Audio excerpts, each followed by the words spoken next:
कैसे कैसे इस पे क्वेश्चंस पूछता है। इलेक्ट्रोकेमिकल सीरीज हम लोग देखते जा रहे हैं, इस पे क्या क्या क्वेश्चन आ सकता है, क्या क्या पूछता है, ये हम लोग देखेंगे। पिछले लेक्चर में हम लोगों ने देखा था इलेक्ट्रोकेमिकल सीरीज का डेवलपमेंट कैसे हुआ, ये हमें समझ में आ गया। इलेक्ट्रोकेमिकल सीरीज डेवलपमेंट कैसे हो गया ये हमें समझ में आ गया। Now we want to solve क्या इलेक्ट्रोकेमिकल सीरीज से बेस्ड क्या क्या क्वेश्चन पूछ सकता है हमारे से, ये हम लोग देखने जा रहे हैं। ठीक है, सबसे पहला क्वेश्चन आता है कि 4 से 5 पोटेंशियल दिया हुआ, 4 से 5 पोटेंशियल दिया हुआ है और उस पे ऑक्सीडाइजिंग एजेंट रिड्यूसिंग एजेंट का ट्रेंड पूछता है, पहला चीज। दूसरा चीज सेल का ईएमएफ ये सब पूछता है। तो ये सारे क्वेश्चंस को हम लोग पहले करते हैं, oxidising agent reducing agent based question. पहला क्वेश्चन होता है टाइप 1 ऑक्सीडाइजिंग एजेंट और reducing agent strength comparison. Oxidising agent reducing agent strength comparison. Oxidising agent reducing agent strength comparison.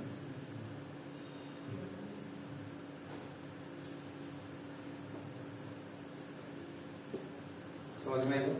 ये वाला चीज पूछना है, कैसे करेंगे। ये 4 पोटेंशियल तुम्हें दिया हुआ है, यू नो दिस 4 पोटेंशियल या 4 हाफ सेल रिएक्शन का पोटेंशियल दिया हुआ है। पहला चीज क्या है, Cl2 plus 2 electron gives out Cl minus 1.36 volt. Next is what? Ag plus electron gives out Ag. कितना है 0.80 volt. Next is what? Cr3 plus 3 electron gives out Cr. ये कितना है minus 0.75 volt है. Next is what? Fe2 plus 2 electron gives out Fo. ये कितना है minus 0.44 volt. ये तुम्हें 4 दिया हुआ है। क्वेश्चन पूछ रहा है कंपेयर क्या oxidising agent, oxidising agent strongest to या मतलब इंक्रीजिंग ऑर्डर या डिक्रीजिंग ऑर्डर में ऑक्सीडाइजिंग एजेंट को सजाना, ऐसा पूछा। ठीक है, आपको करना क्या है, टेंडेन ऑक्सीडाइजिंग एजेंट को इंक्रीजिंग ऑर्डर या डिक्रीजिंग ऑर्डर में सजाना है। अंडरस्टूड और नॉट? क्वेश्चन क्लियर है? पहले 4 लिखे, क्वेश्चन लिखो। क्या क्वेश्चन लिखें, लिखो जल्दी लिखो, उसके बाद लिखेंगे क्वेश्चन। अरे अभी तक क्या कर रहा था? Cl2 plus 2 electron gives out Cl minus 1.36 volt. Ag plus electron gives out Ag gives out 0.80 volt. Cr3 plus 3 electron gives out Cr minus 0.74 volt. Fe2 plus 2 electron gives out Fe minus 0.44 volt. क्या करना है?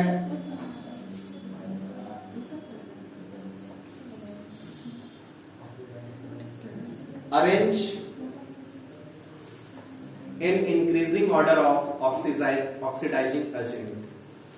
Arrange in increasing order of strength of oxidizing agent.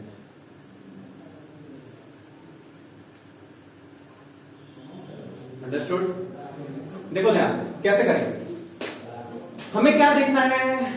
अब ऐसे सोचो, question क्या कह रहा है, ऑक्सीडाइजिंग एजेंट। ऑक्सीडाइजिंग एजेंट मतलब क्या, दूसरे को क्या करेगा, रिड्यूस।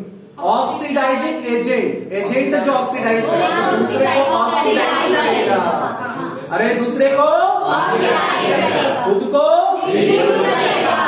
रिड्यूस करेगा। खुद को रिड्यूस जो सबसे अच्छा करेगा वो दूसरे को ऑक्सीडाइज भी सबसे अच्छा करेगा। तो खुद को रिड्यूस सबसे अच्छा करेगा मतलब क्या होना चाहिए, रिडक्शन पोटेंशियल हाईएस्ट होना चाहिए। नहीं समझ आया? तो रिडक्शन पोटेंशियल हाईएस्ट होना चाहिए ना। रिडक्शन पोटेंशियल हाईएस्ट किसका है, चलो देखो, सबसे ज्यादा रिडक्शन पोटेंशियल जिसका होगा, मतलब आप बोलोगे फंडा बस क्लियर है, ऑक्सीडाइजिंग एजेंट के लिए क्या देखना है, रिडक्शन पोटेंशियल यदि हाईएस्ट हुआ, what do you mean by this, best oxidising agent. समझ में आएगी नहीं? तो रिडक्शन पोटेंशियल सबसे ज्यादा किसका है, मतलब सबसे बेस्ट ऑक्सीडाइजिंग एजेंट कौन होगा, Cl2 होगा। और सबसे खराब कौन होगा, Cr3+ नहीं होगा। सो इंक्रीजिंग ऑर्डर में तो Cr3+ का सबसे खराब, उसके बाद कौन, Fe2+, उसके बाद कौन, Ag+, उसके बाद कौन, नहीं आया, नहीं आया।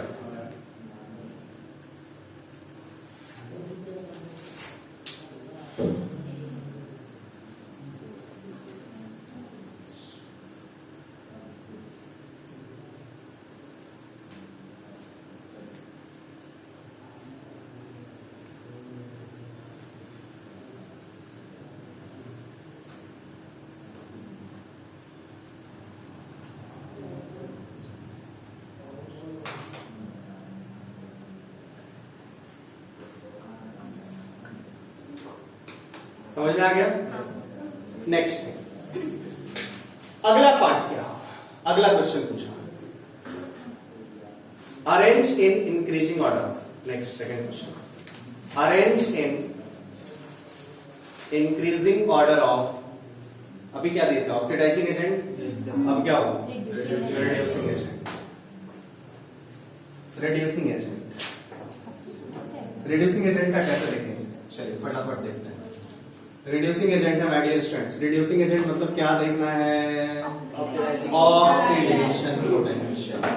ऑक्सीडेशन पोटेंशियल, जिसका ऑक्सीडेशन पोटेंशियल हाईएस्ट दिया हुआ, क्या रिडक्शन पोटेंशियल ना, ऑक्सीडेशन पोटेंशियल किसका हाईएस्ट होगा, जिसका रिडक्शन पोटेंशियल होगा। जिसका रिडक्शन पोटेंशियल सबसे कम होगा उसका ऑक्सीडेशन पोटेंशियल हाईएस्ट होगा। जिसका ऑक्सीडेशन पोटेंशियल हाईएस्ट होगा वो सबसे अच्छा ऑक्सीडाइजिंग या रिड्यूसिंग एजेंट। कैसे सोचेंगे आप, एकदम सब कुछ भूल, कुछ याद नहीं रखना है। रिड्यूसिंग एजेंट दूसरे को रिड्यूसिंग एजेंट दूसरे को मतलब खुद को ऑक्सीडाइज, मतलब ऑक्सीडेशन पोटेंशियल हाईएस्ट। जिसका ऑक्सीडेशन पोटेंशियल हाईएस्ट होगा वो बेस्ट रिड्यूसिंग एजेंट होगा। सोचिए, सो ऑक्सीडेशन पोटेंशियल हाईएस्ट किसका है, दिया हुआ क्या है, रिडक्शन पोटेंशियल ना। इसका उल्टा देखेंगे ना, उल्टा मतलब सबसे कम किसका था, Cr3+ का ना।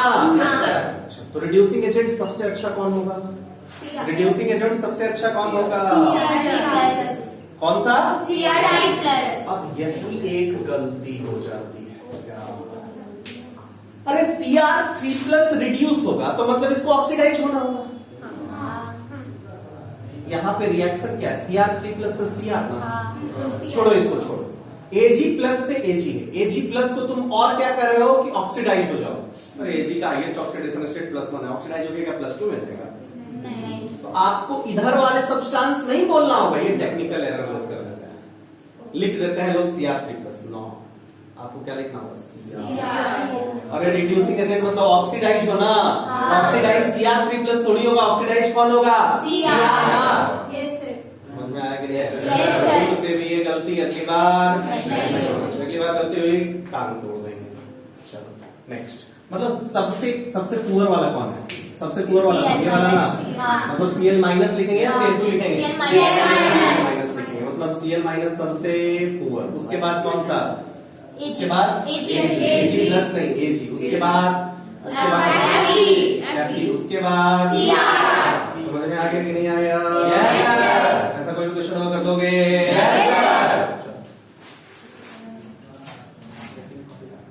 Next question if it is asked, मतलब type 2 question,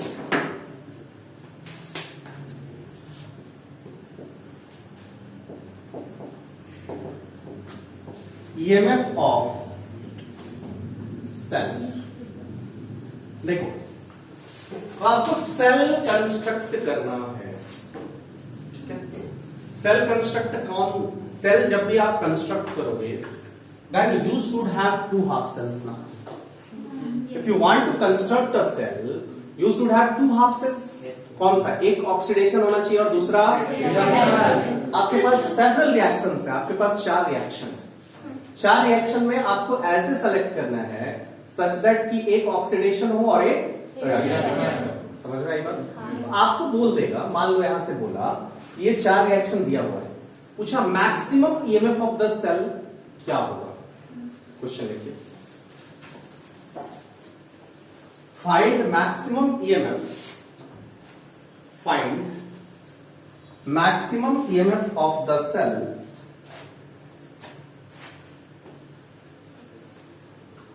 maximum EMF of the cell by using above equations, by using above Hausel equations. अब जरा सुनना, आपको पहले एक सेल बनाना है, कोई सा भी एक सेल बनाना। लेट अस सपोज हम ना इन दोनों को उठा लिया, पहले आप ठंडा समझो कि कैसे होगा। इन दोनों को उठा लिया और हमें सेल बनाना है, EMF of the cell construct करना है। आपको पता है कि ईएमएफ ऑफ द सेल तो पॉजिटिव ही ईएमएफ कंस्ट्रक्ट करोगे ना। सेल से आपको क्या करना है, आपको गैल्वेनिक सेल बनाना है। गैल्वेनिक सेल बनाना है मतलब ईएमएफ को पॉजिटिव रखना है, तभी तो दूसरे को ले पाओगे, एनर्जी सप्लाई कर पाओगे। ईएमएफ ऑफ द सेल तो आपको पॉजिटिव रखना है। तो आपको ये दोनों रिएक्शन यूज करना है और आपको पॉजिटिव ईएमएफ क्रिएट करना है, ठीक। तो यदि पॉजिटिव ईएमएफ क्रिएट करना है तो आपको एक रिएक्शन को एज ऑक्सीडेशन लेना पड़ेगा और दूसरे रिएक्शन को एज रिडक्शन। क्लियर है या नहीं? If you want to construct a cell then you have to use one reaction as oxidation and another reaction as reduction.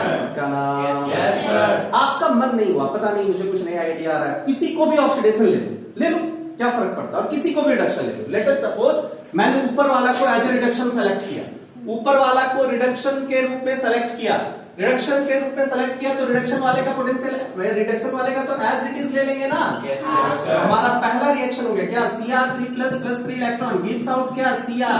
इसका ईएमएफ कितना है, E naught equals to -0.74 volt. क्या ना, दूसरे वाले को किसके रूप में सेलेक्ट करना, ऑक्सीडेशन करना पड़ेगा। ये क्या ऑक्सीडेशन है या रिडक्शन है, उल्टा करना पड़ेगा ना। उल्टा कर दिया ना मेरे भाई, उल्टा कर दिया ना। क्योंकि से P2++ क्या हो जाएगा, 2 इलेक्ट्रॉन हो जाएगा ना। इसका ईएमएफ क्या हो जाएगा, इसका ईएमएफ क्या हो जाएगा, 0.44 वोल्ट। अब आप देखो कि आपको क्या बताया था, EMF of the cell is equals to E naught oxidation plus E naught reduction. आप इन दो सेल से जो कंस्ट्रक्ट करोगे, सेल कंस्ट्रक्ट किया क्या, तो जब भी सेल कंस्ट्रक्ट करोगे तो ये इलेक्ट्रॉन को कैंसल आउट करना। अरे जितना ऑक्सीडेशन आप सेल इलेक्ट्रॉन रिलीज करेगा उतना ही रिडक्शन में कंज्यूम होना चाहिए। तो सेल को कंस्ट्रक्ट करने के लिए आपको इलेक्ट्रॉन कैंसिल करना पड़ेगा। तो पहले को 2 से मल्टीप्लाई किया, समझ में आएगा, इसको 3 से मल्टीप्लाई करेंगे। लेकिन रिएक्शन को, ये जो हाफ-सेल रिएक्शन है उसको मल्टीप्लाई करने से ईएमएफ पे कोई असर नहीं पड़ता। तो नहीं पड़ता।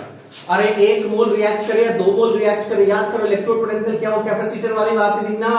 ये तो आयंस पे डिपेंड करेगा, मोल पे कहां डिपेंड करेगा। पहला तरीका।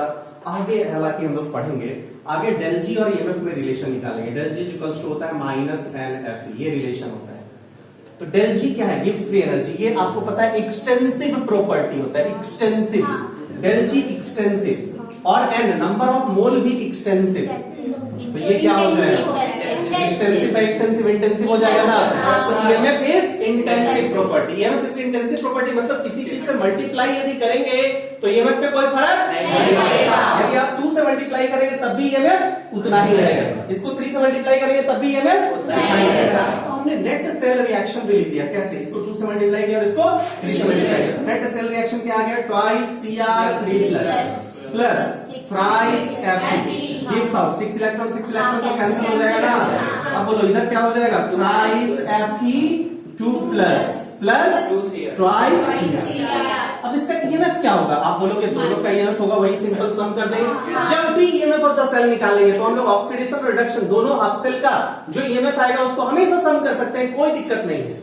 अंडरस्टूड और not. EMF of the cell का ईएमएफ निकालेंगे तब। अब दो हाफ सेल से एक हाफ सेल का रिएक्शन निकालेंगे। जब 2 हाफ सेल से एक हाफ सेल लिखेंगे रिएक्शन लिख के, तो उस केस में डायरेक्टली ईएमएफ नहीं ऐड कर पाएंगे। क्यों नहीं कर पाएंगे, क्या कर पाएंगे, ये सब आगे का डिस्कशन का पार्ट है, टेंशन नहीं लेना है। अंडरस्टूड और नॉट। हम लोग क्या कर रहे हैं, यहाँ तो इलेक्ट्रॉन को कैंसिल आउट कर दे रहे हैं ना। हम लोग एक को ऑक्सीडेशन दूसरे को रिडक्शन से, मतलब 2 हाफ सेल से हम लोग सेल लिख सकते हैं, लिख रहे हैं। सो हम लोग डायरेक्टली यहाँ पे ईएमएफ ऐड कर देंगे। ईएमएफ ऐड करेंगे तो क्या हो जाएगा, -0.34 वोल्ट। अंडरस्टूड और नॉट। ये ईएमएफ क्या आ गया, निगेटिव आ गया, 30 वोल्ट। ये ईएमएफ पॉजिटिव या निगेटिव, क्या आया जल्दी बोलो, नेगेटिव आ गया। मतलब ये वाला ऐसे तो नहीं होगा, मतलब जो कंस्ट्रक्ट किए वो गलत था। क्या हमने गैल्वेनिक सेल कंस्ट्रक्ट नहीं किया। अब हमें क्या करना पड़ेगा, उल्टा यदि करते हैं, उल्टा मतलब क्या, इसको एज ऑक्सीडेशन और इसको एज ऑक्सीडेशन ले लेंगे तो 0.74 वोल्ट हो जाएगा कि नहीं हो जाएगा, और इसको एज रिडक्शन लेंगे तो यही रह जाएगा कि नहीं रह जाएगा, इसका उल्टा हो जाएगा कि नहीं हो जाएगा। मतलब कोई भी दो रिएक्शन दिया हुआ है, इस दो रिएक्शन से कोई भी दो रिएक्शन दिया हुआ, दुनिया में कोई भी दो रिएक्शन दिया हुआ, एक ऑक्सीडेशन है दूसरा रिडक्शन है, कोई ऐसा भी पोटेंशियल है, दोनों पॉजिटिव हो दोनों निगेटिव हो, एक पॉजिटिव हो दूसरा निगेटिव हो, कोई फर्क नहीं पड़ता, हम लोग एक गैल्वेनिक सेल जरूर कंस्ट्रक्ट कर सकते हैं, मतलब एक सेल ऐसा कंस्ट्रक्ट जरूर कर सकते हैं जिससे कि ईएमएफ पॉजिटिव आएगा। Understood or not?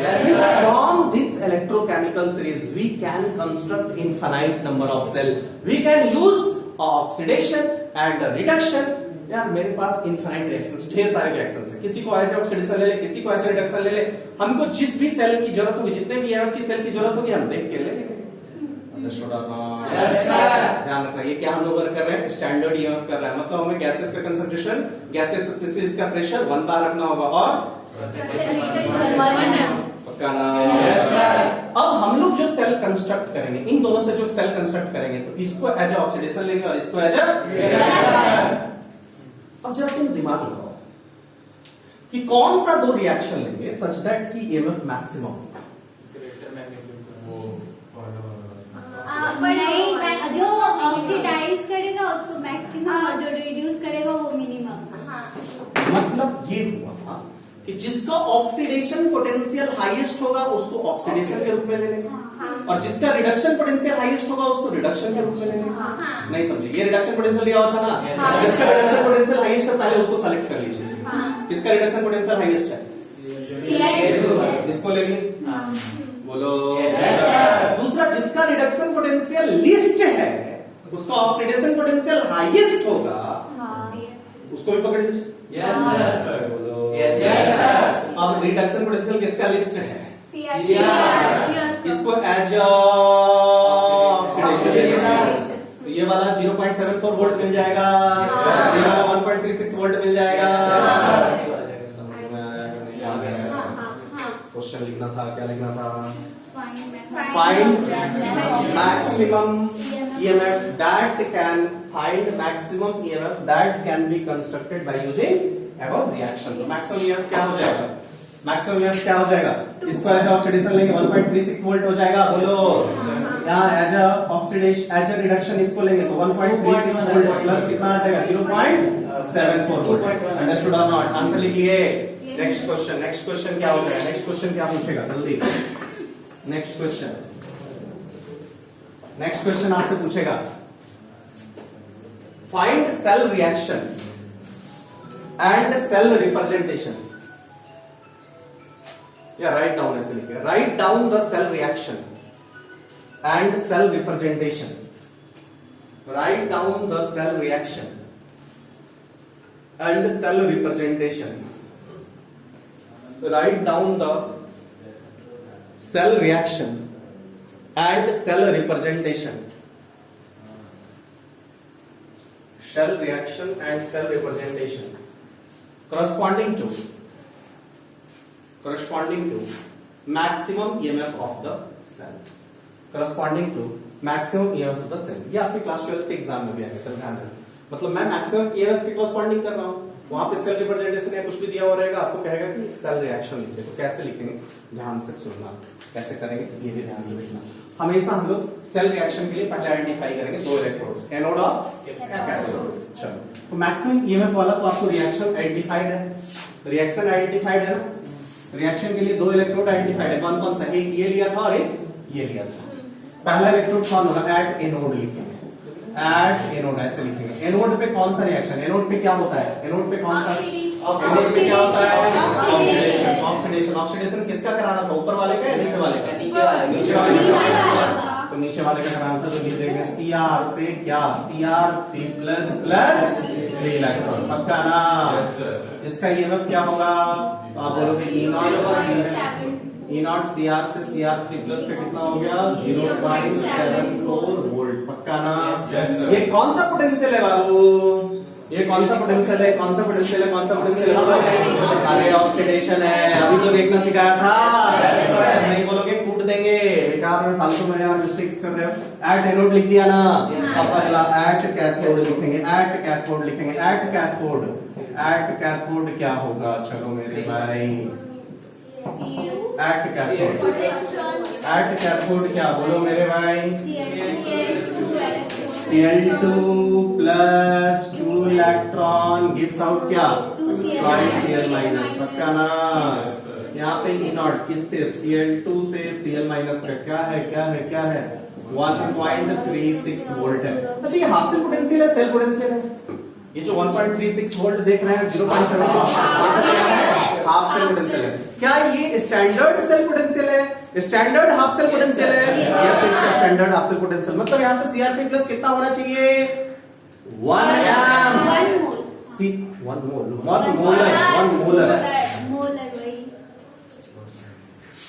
Now you have to write down the cell reaction. Cell reaction कैसे लिखेंगे, सेल रिएक्शन के लिए इलेक्ट्रॉन्स को आपको कैंसिल आउट करना पड़ेगा, जितना एनोड पे इलेक्ट्रॉन रिलीज होगा उतना ही इलेक्ट्रॉन कैथोड पे कंज्यूम हो जाना चाहिए।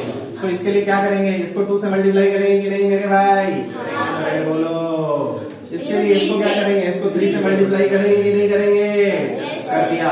इसको यदि 2 से मल्टीप्लाई करेंगे तो क्या हो जाएगा, ट्वाइस Cr हो जाएगा। तो अब लिखेंगे यहाँ पे क्या हो जाएगा, सेल रिएक्शन। सेल रिएक्शन ऐसा है भैया मेरे, सेल रिएक्शन अंडरलाइन करके हाईलाइट करके बढ़िया से बोर्ड पे लिखना हो तो लिख देना, ट्वाइस Cr प्लस क्या हो जाएगा, थ्राइस Cl2। इसका स्टेट यदि मेंशन होगा तो स्टेट भी मेंशन करना है। यहाँ पे Cl2 गैसियस है, Cr सॉलिड है, तो ऐसा ही कुछ रिप्रेजेंट करना। उसके बाद क्या हो जाएगा, यहाँ पे बोलो बोलो बोलो बोलो बोलो बोलो, उसके बाद twice Cr plus plus 6Cl minus 6Cl minus. इसका ईएमएफ कितना आ जाएगा, EMF E naught cell, cell का ईएमएफ कितना हो जाएगा, 0.74 प्लस 1.36। इसका स्टैंडर्ड ईएमएफ कितना होगा। तो ये सेल का रिएक्शन आपने लिखा, बोलो मेरे भाई।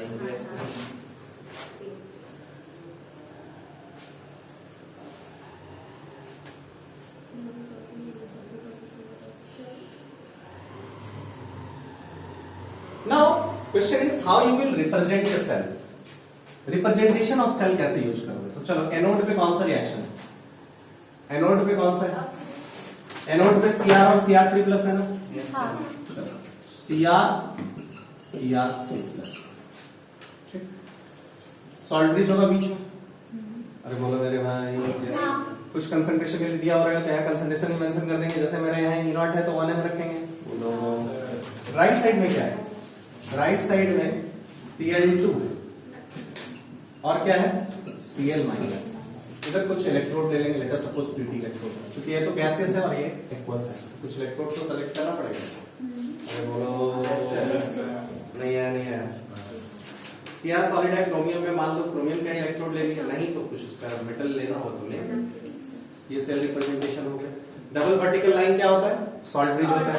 सॉल्ट ब्रिज के बगल में एनोड, लेफ्ट साइड एनोड, इधर कैथोड। एनोड पे क्या हो रहा है, अरे सिंगल वर्टिकल लाइन क्यों यूज किया, single vertical line such that ये दो डिफरेंट फेज में है। देखो क्रोमियम सॉलिड है ना और Cr3 प्लस एक्वस फेज है ना, दोनों को अलग करने के लिए क्या एक सिंगल वर्टिकल लाइन यूज किया।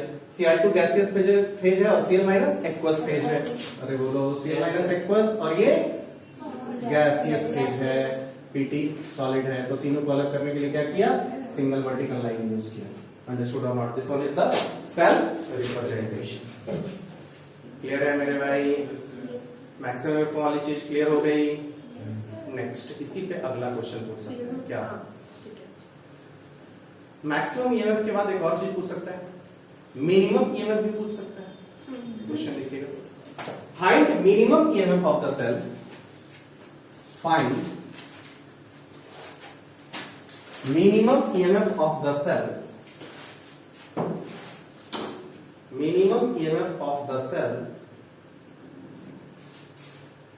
minimum EMF of the cell using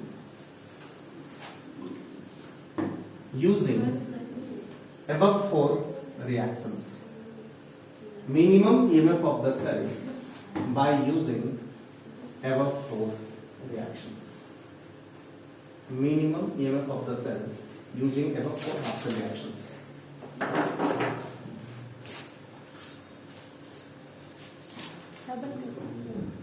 जब भी तुमको मैक्सिमम ईएमएफ निकालना है या मिनिमम ईएमएफ निकालना है, हमेशा ऐसे सोचना है। जब ईएमएफ ऑफ द सेल यदि निकालेंगे तो ऑलवेज वो क्या होगा, जब आप सब रिडक्शन पोटेंशियल नहीं यूज कर रहे हो, you are using all reduction potential, जब आप रिडक्शन पोटेंशियल यूज कर रहे हो तो मैक्सिमम ईएमएफ के लिए क्या किया था, जो सबसे मैक्सिमम वाला डिफरेंस था, मैक्सिमम डिफरेंस था, वही वाला ले लिया। ठीक है, तो जब मिनिमम ईएमएफ निकालना है तो दोनों के बीच का डिफरेंस जो मिनिमम हो, पहला काम क्या करना, कभी भी ऐसा क्वेश्चन है मैक्सिमम और मिनिमम वाला, हमेशा क्या करना कि आइदर ऑक्सीडाइजिंग, आइदर मतलब इंक्रीजिंग और डिक्रीजिंग में सजा देना। ठीक, जैसे हम यहाँ इंक्रीजिंग और डिक्रीजिंग में सजाते हैं। तो पहला वाला क्या है 1.36 वोल्ट, पक्का ना। दूसरा वाला क्या है 0.80 वोल्ट, पक्का ना। उसके बाद क्या है -0.44 वाला होगा, पक्का ना।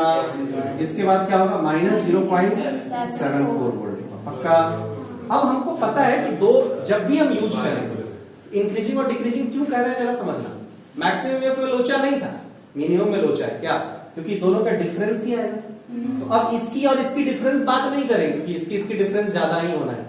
अरे मिनिमम चाहिए तो मिनिमम डिफरेंस चाहिए ना, मिनिमम डिफरेंस तो सक्सेसिव के बीच ही होगा ना। अब दोनों के बीच का डिफरेंस निकालते जाएंगे। इन दोनों के बीच डिफरेंस कितना है 0.56, अरे जल्दी जल्दी करा करो यार, 0.8। इन दोनों के बीच कितना है डिफरेंस 0.44 और 0.80, 1.24 है सर, क्या है सर। एक नंबर लाइन से इधर है, एक नंबर लाइन से इधर है, ध्यान देना। इन दोनों का मत मैग्नीट्यूड में डिफरेंस निकालते हैं। तो और इन दोनों का कितना डिफरेंस है 0.30, पक्का ना। मिनिमम कहाँ दिखा है, मतलब इन दोनों सेल को यदि ले लें तो यही मिनिमम जनरेट करेगा और कोई कंस्ट्रक्शन पॉसिबल, अंडरस्टूड ना। और इसको ले तो किसको लेना पड़ेगा, किसको एज ऑक्सीडेशन लेना पड़ेगा, बोलो सीआर से Cr3+ बनाना पड़ेगा, Fe2+ वाले को एज इट इज लेना पड़ेगा। मिनिमम ईएमएफ आएगा कितना 0.30 हो जाएगा, मैक्सिमम ईएमएफ निकल जाएगा, निकल जाएगा। अभी तक हमने जो गिवन रिएक्शंस है उससे क्या क्या निकाला, ऑक्सीडाइजिंग एजेंट का ट्रेंड क्लियर है, रिड्यूसिंग एजेंट का ट्रेंड क्लियर है, मैक्सिमम ईएमएफ क्लियर है, मिनिमम ईएमएफ क्लियर है, बोलो समझ में आ गया। अच्छा एक लास्ट क्वेश्चन, लिख लिया ना answer,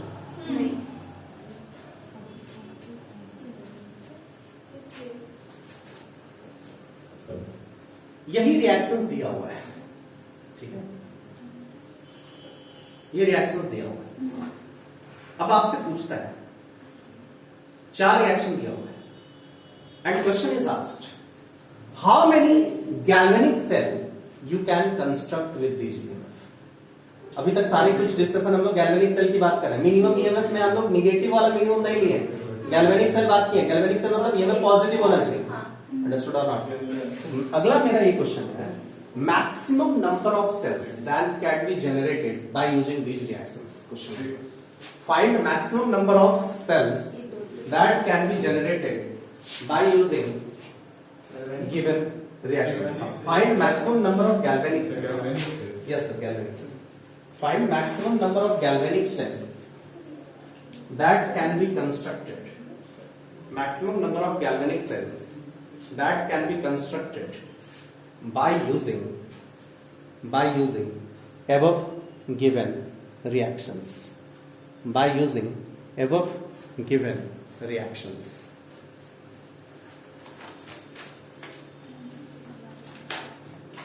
Maximum number of galvanic cells.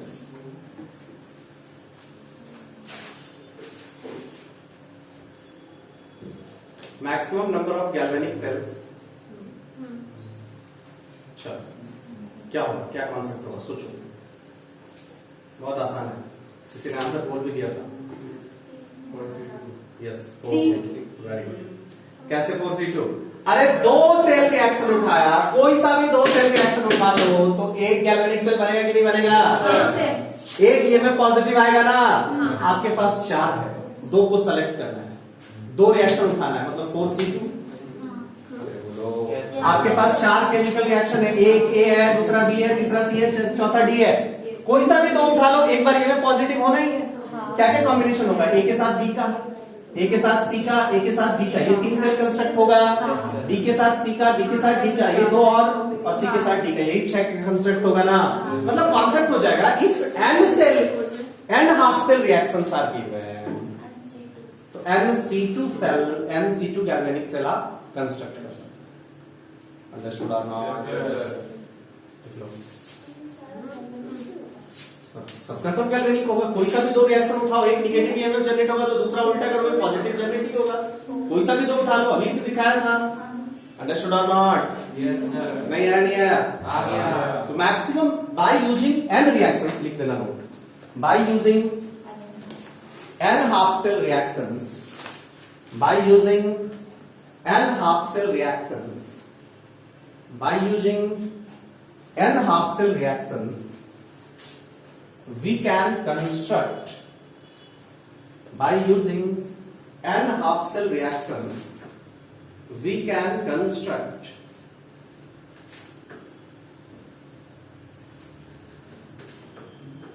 NC2 galvanic cells. We can construct NC2 galvanic cells. NC2 galvanic cells.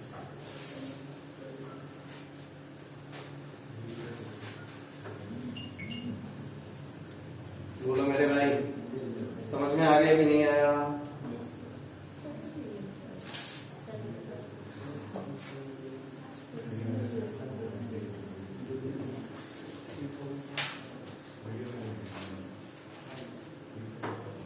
ठीक है, अब मान लो मैंने टॉपिक क्या दिलवाया था, EMF of the cell, type 2 reaction क्या था, EMF of the cell determination ना। तो मैंने मैक्सिमम ईएमएफ डिटरमाइन करवा दिया, मिनिमम ईएमएफ डिटरमाइन करवा दिया, ये सारे केसेस हो गए। अब नॉर्मल और भी ईएमएफ ऑफ द सेल के कैसे कैसे क्वेश्चंस हो गए। देखो, या तो रिएक्शन दिया हुआ होगा, रिएक्शन दिया हुआ है तब आपको डिटरमाइन करना होगा, या फिर सेल रिप्रेजेंटेशन दिया हुआ है तब आपको डिटरमाइन करना होगा। अंडरस्टूड? चलो तो क्वेश्चन लिखते हैं इन दोनों में। क्या सर क्या करते हैं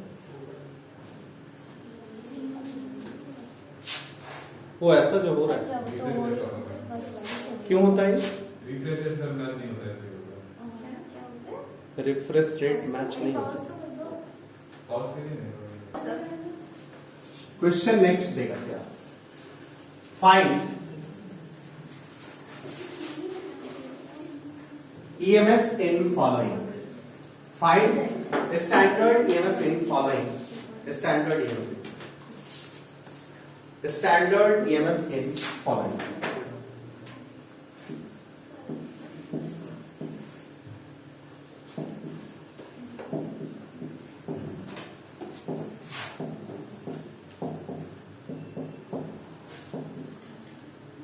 ऐसा अब ये तुम्हें क्या लग रहा है, सेल रिएक्शन है हाफ सेल रिएक्शन है?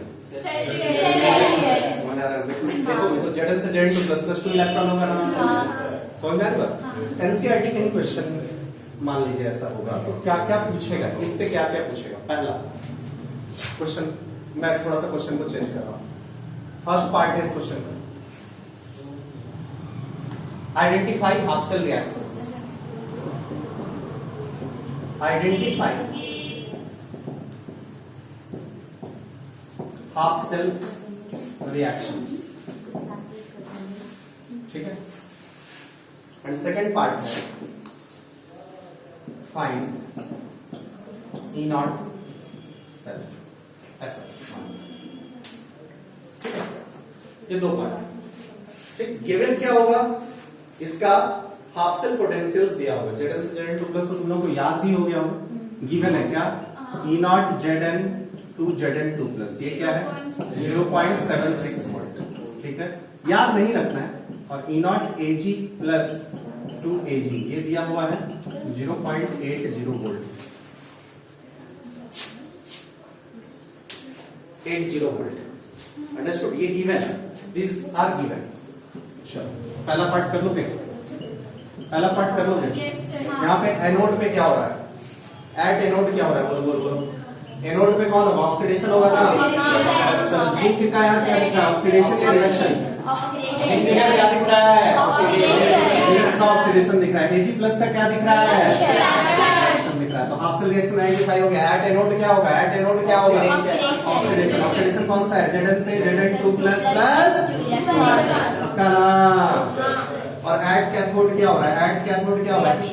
देखना, यदि ऐसा क्वेश्चन देगा ना कि आइडेंटिफाई हाफ सेल रिएक्शंस, कहीं पे ईएमएफ भी लिख लेना। कितना होगा ईएमएफ इसका? Zn से Zn2 प्लस कितना होगा? 0.76 वोल्ट। पक्का ना? एट कैथोड क्या होगा? कैथोड Ag प्लस से Ag इलेक्ट्रॉन प्लस इधर होगा। इसका कितना है?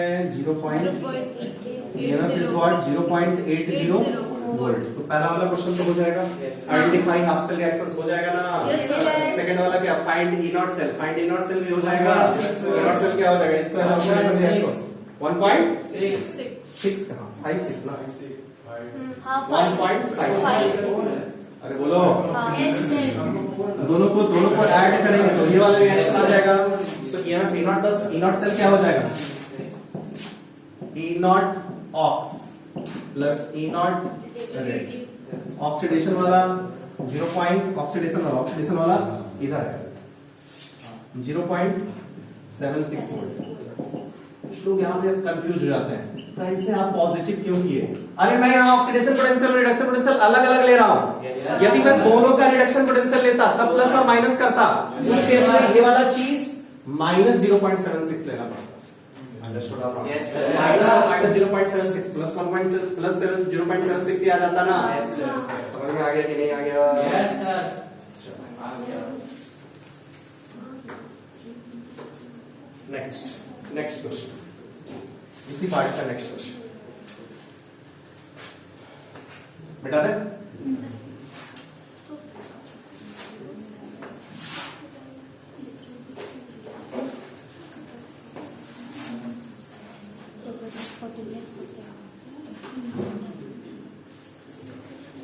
इसी पार्ट का नेक्स्ट क्वेश्चन क्या हो सकता है? अब सेल रिप्रेजेंटेशन दे देगा, ठीक है? सेल रिप्रेजेंटेशन दे दिया और तब तुमसे पूछा, जैसे ये दे दिया। अभी तो रिएक्शन दिया था ना, Mg से Mg2 plus.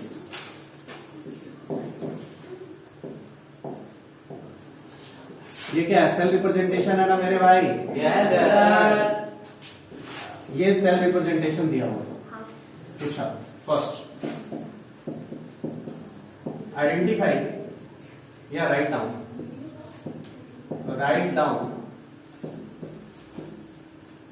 shell reaction. This is the first part and second part पूछा है।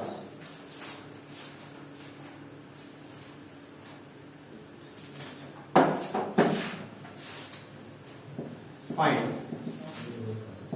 E naught cell. चलो करो।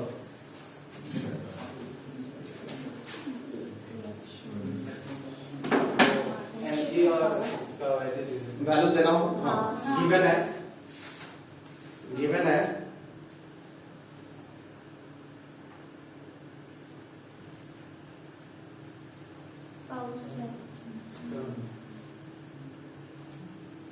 Sir Mg2 plus 2 Mg given है E naught Mg2 plus 2 Mg minus 2.36 volt.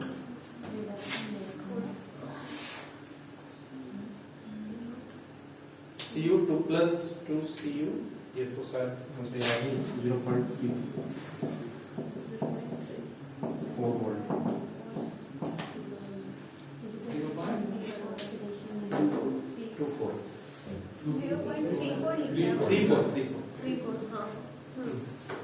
2.7 आ जाएगा। हो गया। Write down cell reaction. पहले वाले में क्या हुआ? आइडेंटिफाई सेल रिएक्शन हो गया। Yes sir. लिखेंगे नहीं? Mg से Mg2 plus 2 इलेक्ट्रॉन, यही ना? Yes sir. उसका पोटेंशियल क्या हो जाएगा? 2.36 वोल्ट ना? हाँ। इसके लिए 2.36 वोल्ट। Yes sir. चलो और दूसरा रिडक्शन रिडक्शन रिडक्शन रिडक्शन कितना 0.34 वोल्ट 0.34 वोल्ट नेट ईएमएफ कितना 2.70 वोल्ट पक्का ना नहीं हुआ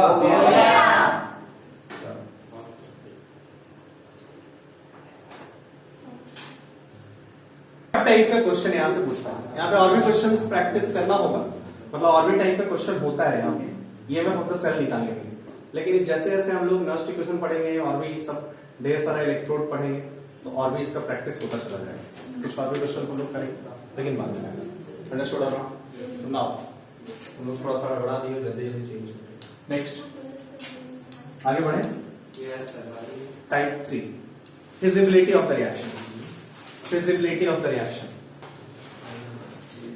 feasibility of the reaction whether reaction is feasible or not whether reaction will happen or not ये prediction है बहुत सारा इसमें पूछा जाता है क्वेश्चन डिफरेंट टाइप से पूछा जाता है बोलता है इसके स्पून में इस सब्सटेंस को रख सकते हैं कि नहीं रख सकते हैं इस टाइप का क्वेश्चन पूछ लेता है अरे बोलो मान लो किसी सब्सटेंस को रखना है किसी चीज का पॉट बना है दोनों के बीच रिएक्शन नहीं हो जाए तो रखेंगे क्या नहीं ना रखेंगे पता चला रात में रखे सुबह गायब ऐसा तो नहीं करेंगे तो रखने ही क्यों थे अंडरस्टूड और नॉट इस टाइप का क्वेश्चन होगा या फिर पूछेगा कि रिएक्शन दे देगा पूछेगा वेदर दिस इज फिजिबल और नॉट ये पूछेगा कैसे डिफाइन करेंगे उसमें आपका जस्ट केमिकल रिएक्शन दिया हुआ रहेगा या फिर सब्सटेंस दिया हुआ रहेगा तो एक केमिकल रिएक्शन सोचेंगे बोलो Yes, sir. सब्सटेंस दिया हुआ रहेगा हमें केमिकल रिएक्शन सोचेंगे और वो सब्सटेंस मतलब जैसे बोलेगा कि Zn2+ को Zn का कोई सॉल्ट है कॉपर पॉट में रख सकते हैं कि नहीं